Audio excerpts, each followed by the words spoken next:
લે બેટા જમી લે. આ હેનું શાક બનાવ્યું? રીંગણાનું શાક મને નથી ભાવતું એટલે હું નહીં ખાવ. ક્યાં બેટા કાયમ શાક બનાવી છે રીંગણાનું? કારક તો ખાવું પડે ને.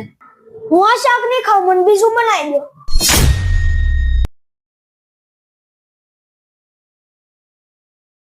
શું છે ભાઈ તારે?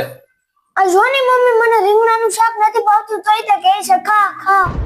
જો બેટા, તને ખબર છે તારી મમ્મીએ તારા માટે કેવી સરસ મજાની પ્રેમથી રસોઈ બનાવી હોય, અને જ્યારે તું ના પાડશો ત્યારે કેવી એને દિલને ઠેસ લાગતી હોય છે.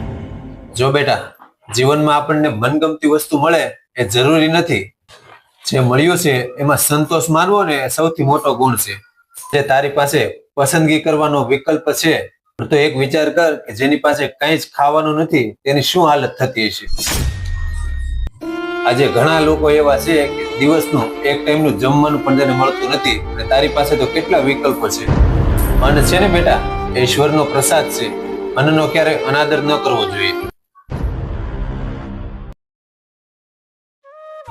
પપ્પા, આજ પછી હું ક્યારેય ખાવામાં મોઢું નહીં બગાડું અને જે થાળીમાં આવશે ને એ ખાઈ લે.